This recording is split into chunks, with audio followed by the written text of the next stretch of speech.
Toute bonne chose a une fin et le temps est venu pour moi de me séparer de mon Bosch Cube Touring. Dans cette vidéo, je soulève une question très importante sur la vente d'un vélo électrique d'occasion. Restez avec moi.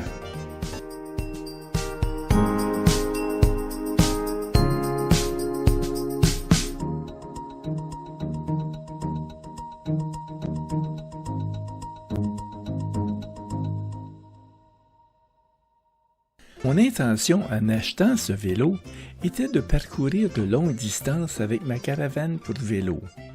J'ai acheté 2 batteries de rechange pour ne jamais avoir à me soucier de l'autonomie. Même s'il possède d'excellentes capacités de franchissement de pentes, lorsqu'il s'agit de gravir des pentes très raides avec mon vélo campeur de 130 livres, je me suis vite rendu compte que le Cube n'était pas le bon vélo pour ce travail. Au moment où j'ai acheté ce vélo, je ne savais pas que Bosch fabriquait des moteurs plus puissants comme le CX ou le Cargo Line qui auraient pu convenir à mes besoins. Cette année, j'ai donc fabriqué mon propre vélo électrique avec un moteur à très fort couple. J'ai choisi le moteur G-Mac de Green Technologies de Vancouver, le seul motoréducteur au monde qui permet un freinage par récupération, pour autant que je sache. Je vous en parlerai dans une prochaine vidéo. Je viens de subir une opération de remplacement du genou il y a 4 jours et je ne pourrai pas tester le moteur correctement avant de pouvoir recommencer à rouler. La réponse que j'attends de vous est « Combien pensez-vous que je puisse obtenir pour mon Cube? » Si vous vendez une voiture de luxe, tout le monde saura ce qu'elle vaut, ou du moins sera-t-il en mesure de le vérifier. Le problème que je soupçonne, c'est que l'industrie de la bicyclette électrique étant très jeune, la plupart des gens ne savent pas faire la différence entre une bicyclette électrique Walmart et une bicyclette électrique de qualité fabriquée en Allemagne. L'industrie de la bicyclette électrique est trop jeune pour que les gens connaissent les différentes marques de bicyclettes électriques.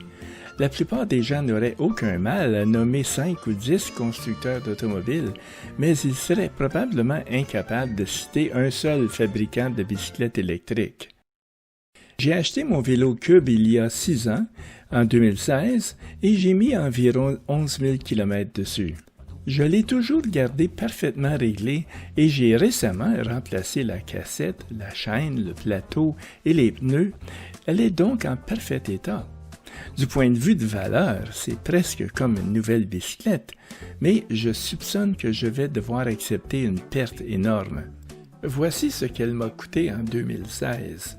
Quand on additionne le coût du vélo, les batteries et les taxes, ça fait un total de 6 807 $ canadiens. Une façon de déterminer la valeur d'un vélo électrique pourrait être de calculer sa dépréciation. Mais quelle est la dépréciation d'un vélo électrique? Est-ce la même que celle d'une voiture? En 6 ans, une voiture ne vaut que 32% de son prix d'origine. Sur la base de ce chiffre, mon vélo ne vaut qu'environ 2 200 $ en monnaie canadienne. D'un autre côté, les bicyclettes durent souvent plus longtemps que les voitures. Elles ne devraient donc pas se déprécier autant que les voitures. La personne qui achète mon Cube aura une bicyclette qui pourra durer 10 ans ou plus. La partie la plus chère d'une bicyclette électrique est sa batterie, et les batteries au lithium ont une durée de vie très courte. Normalement, elles se dégradent progressivement sur une période de 3 à 10 ans, plutôt que de s'éteindre soudainement. Elles finissent par atteindre un point où elles ont perdu tellement d'autonomie qu'elles sont pratiquement inutiles. Le coût de la batterie peut représenter entre un quart et un tiers du coût total d'un nouveau vélo. Ainsi, si la batterie d'une bicyclette électrique d'occasion est usée, le coût d'achat d'une nouvelle batterie peut être supérieur à la valeur de la bicyclette. Dans mon cas, mes 3 batteries sont encore bonnes. Un grand avantage de la technologie Bosch est qu'il est possible pour le propriétaire d'une Bosch de connaître exactement la capacité restante de sa batterie. J'ai fait tester mes 3 batteries chez mon revendeur Bosch local, j'ai reçu un rapport imprimé de chaque batterie et voici le résultat. Les batteries numéro 1 et numéro 2 ont une capacité nominale de 400 Wh et il leur reste actuellement 261 et 241 Wh de capacité. Cela représente 65% et 60% de leur capacité initiale. La numéro 3 a été achetée un an plus tard et c'est un modèle de plus grande capacité évalué à 500 Wh. Et il lui reste encore 456 Wh. Si vous additionnez la capacité des 3 batteries, vous obtenez un énorme 958 Wh.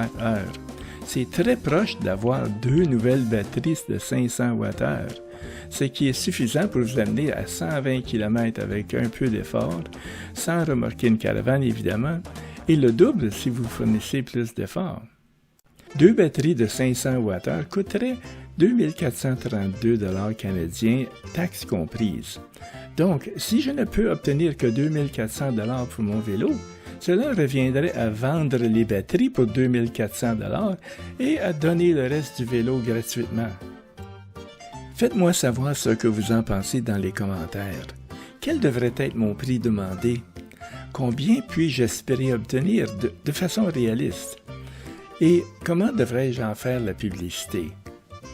J'aimerais vraiment avoir votre avis sur la question, surtout si vous avez eu l'expérience de vendre un vélo électrique de haute gamme. Merci d'avoir regardé jusqu'à la fin. Et rappelez-vous, n'arrêtez jamais de faire du vélo.